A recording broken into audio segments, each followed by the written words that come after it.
Bonjour, bonsoir, bonne nuit, je ne sais pas. Bienvenue dans cet épisode un peu particulier de Radio Thaïlande depuis ma piscine. Alors, je parle pas trop fort parce que j'ai l'impression d'être un peu ridicule. Je vous cache pas que je suis tout seul à la piscine là. Ouais. Il y a quand même des gens dans le hall d'accueil.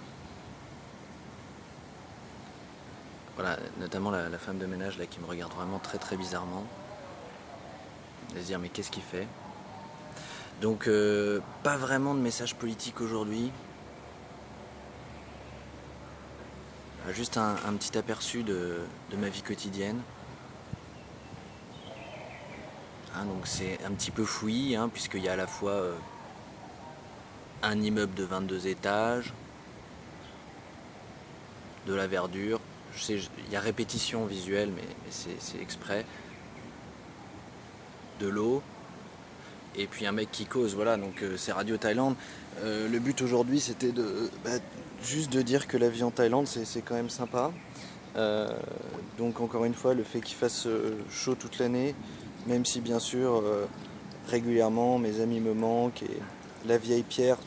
Qu'est-ce qui manque quand vous habitez en Thaïlande? Je vous le dis, c'est les amis, la famille évidemment. Voilà, la vieille pierre, parfois on a envie de se balader dans nos villages, quoi, et puis un petit peu le fromage et le vin, même si on peut en manger ici aussi.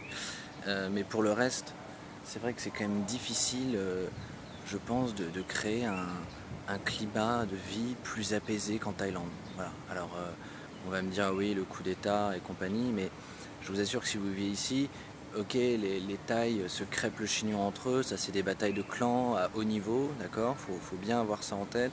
Il y a une minorité engagée après qui fait des manifs, mais c'est vraiment une minorité engagée. La très grande majorité des Thaïs, ils sont pas du tout politisés. Ils en ont rien à foutre de la politique. Ça, je vous le garantis. Alors, vous pourrez peut-être me dire que c'est un problème d'éducation. Là, il y a un.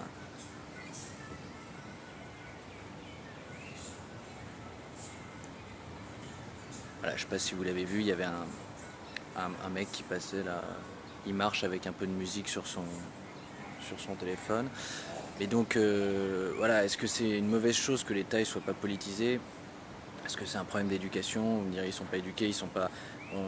Beaucoup de gens vont reprocher à la Thaïlande un système éducatif où effectivement les enfants n'apprennent pas énormément le sens critique, on leur apprend à aimer le roi. Regardez là en ce moment j'ai vu effectivement ils ont des cours de bouddhisme à l'école et de poésie. Mais c'est sympa, moi j'ai vu Ribin rentrer avec des cahiers de poésie et des cahiers où on lui apprend l'histoire de Bouddha, why not, ils apprennent aussi les mathématiques, alors peut-être qu'ils apprennent pas la dialectique aussi bien que nous, mais au final le sens critique, est-ce que trop de sens critique c'est pas finalement d'une certaine manière un gage de malheur, d'être malheureux? Regardez Alain Soral, est-ce qu'il est vraiment heureux? Je ne suis pas sûr. Donc effectivement, Alain Soral, c'est le sens critique exacerbé, le sens critique au plus haut niveau. Mais à un moment donné, pas être critique, c'est aussi faire avec ce qu'on a. Donc effectivement, les Thaïs, même s'ils n'ont pas grand-chose, encore une fois, revenir sur la vidéo Remembrement planétaire où je parle des avantages du climat, évidemment bien aidé par un climat qui fait qu'il ne meurt ni de froid ni de faim, pardon. Effectivement, ils se contentent de peu, c'est aussi des enseignements du bouddhisme. Et donc, le petit Thaï qui vend des brochettes de poulet dans la rue, s'il voit une Jaguar ou une Maserati passer devant lui, ce qui peut arriver, il va pas avoir au fond de lui de la jalousie, de la haine du riche, il va pas avoir envie de rayer la voiture. Voilà, il s'en fout. Et c'est un peu une des grosses caractéristiques du Thaï, c'est qu'il s'en fout, quoi. Un peu quel que soit son niveau social. C'est le fameux Mai Pen Rai, ça fait rien. Il n'y a pas grand chose qui importe, quoi. Donc ils vont pas vraiment se tracasser avec pas mal de choses où nous on va en faire un souci. Ça vraiment, tout ça, ce que je vous dis, c'est une réalité. C'est pas le cliché, le machin. Je peux me targuer d'habiter depuis 4 ans en Thaïlande, d'avoir une femme thaï d'origine de la campagne, d'une famille très modeste, à qui j'ai rendu visite plusieurs fois. Je travaille aussi avec des Thaïs qui ne sont pas des ISO dans les bureaux, etc. Donc voilà, la mentalité Thaï, c'est vraiment le Mai Pen Rai. Voilà, le Mai Pen Rai, c'est un peu un truc de touriste aussi dans les guides, mais en fait c'est une réalité. Donc voilà, ils prennent la vie avec énormément de philosophie, de recul. ils sont zen, et ce qui fait que voilà, vous voyez, la Thaïlande c'est zen. Là, il y a 2000 appartements parce que je vous ai montré qu'une partie là, mais il y a d'autres voilà, il y a d'autres ensembles par là, je sais pas si vous les voyez, voilà. Donc je suis entouré d'appartements, et pourtant, vous voyez, il n'y a pas un chat. Et donc ça, c'est un autre truc sympa. Les Thaïs n'aiment pas le soleil, c'est pour ça que je suis tout seul là. Il est midi, la piscine est au soleil. Les Thaïs ils viendront vers 6 heures quand le soleil sera couché, quoi. Donc voilà, il fait bon vivre en Thaïlande, et pourquoi je voulais faire ça, bah, ça fait ce petit épisode, je l'ai un peu improvisé, mais c'est aussi que ça fait une semaine que je bouffe des vidéos d'Alain Soral, donc effectivement un penseur écrivain, hein, antisémite, s'il faut le... Ah, là il y a une visite d'agence immobilière apparemment, c'est-à-dire qu'il y a un agent immobilier qui montre à un couple la piscine. Donc là je fais un peu genre, je parle sur Skype à quelqu'un, hein, parce que ça se fait aussi ici en Thaïlande, hein, Tango, etc. Il y a plein de logiciels où on parle à quelqu'un. Donc là limite je peux feindre un petit peu un silence. Ok. Mhm. Non, c'est comme si vous me parliez un petit peu, hein. Mhm. Mhm. Non, parce que j'ai pas envie d'avoir l'air complètement ridicule à faire des vidéos tout seul au bord de ma piscine. Voilà. Donc bon, je pense que ça commence à être un peu poussif là, hein, donc voilà, j'ai dit 2-3 trucs. Aujourd'hui c'était pas très structuré, mais c'est pas grave, quoi. Il fait bon vivre en Thaïlande, et, euh, et voilà, donc c'est... Oui, si, pour terminer, donc j'ai regardé beaucoup de vidéos d'Alain Soral parce que c'est quelqu'un qui m'a intrigué, voilà.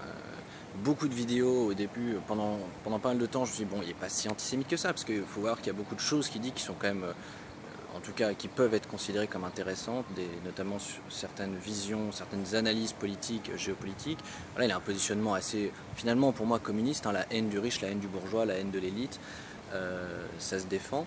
Mais effectivement, après, j'ai retrouvé quelques vidéos, dont un portrait qui a été fait de lui. On le voit, une espèce de conférence improvisée où il se retrouve dans la rue avec un haut-parleur, avec globalement que des Maghrébins autour de lui, et où effectivement, là, il dit que les Juifs ont un projet de domination mondiale, enfin, on se sente supérieur. Enfin, là, il dit du mal des Juifs, clairement. Là, il fait un truc très antisémite. Donc, peu importe. Le truc, c'est que je me suis rendu compte que... Bah, regarder les vidéos d'Alain Soral, ça donne pas le moral, quoi. Ça donne pas la pêche.